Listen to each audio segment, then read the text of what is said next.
In today's Your Healthy Family, when Mark Baronic, a Colorado Springs man, knew his heart needed help smack dab in the middle of the COVID-19 pandemic, he wasn't hesitant to seek that help, in part because he thought it was going to be a minor procedure. 5 weeks ago, when I was first introduced to the cardiac team, I thought I was going to get my heart shocked back into rhythm, and that was going to be the end of it.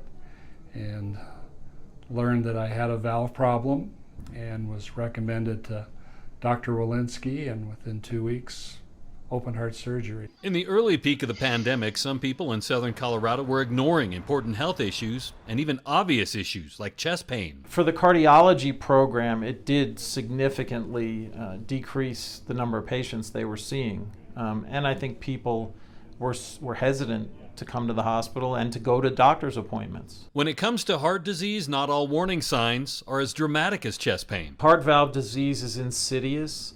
It comes on slowly for most people, and it tends to occur in people who are older.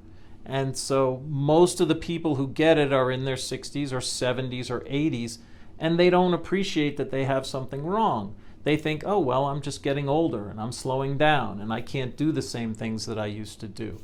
And it's really not that, it's that they have significant heart valve disease. Those early subtle symptoms can be easy to ignore, especially during a pandemic. When I started to have a little bit of fatigue and shortness of breath back in kind of early to mid-April, and without the signs of fever or any stomach issues, I almost felt like I was positive for COVID.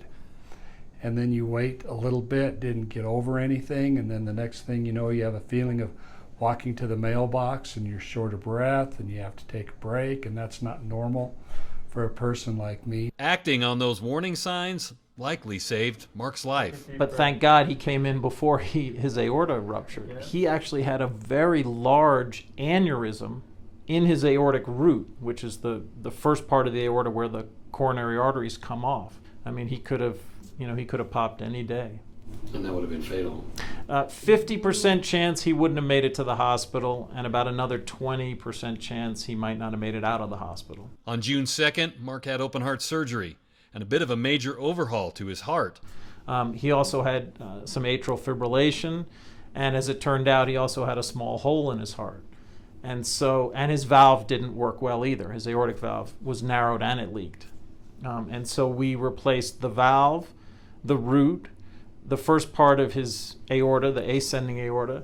We did a maze procedure, which is an electrical procedure to try and keep him from having any more atrial fibrillation, and we closed the small hole in his heart. Now, Mark is on the mend and doing very well. I feel great. That goes forward with the cardiac rehab, but as far as this is 3 weeks now, I feel good.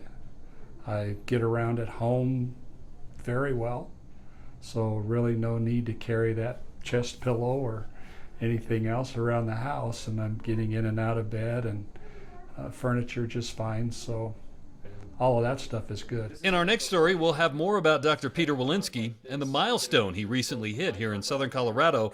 It's a story that Mark is also part of. Always watching out for your health. I'm Ira Cronin. For more health stories, head to yourhealthyfamily.com.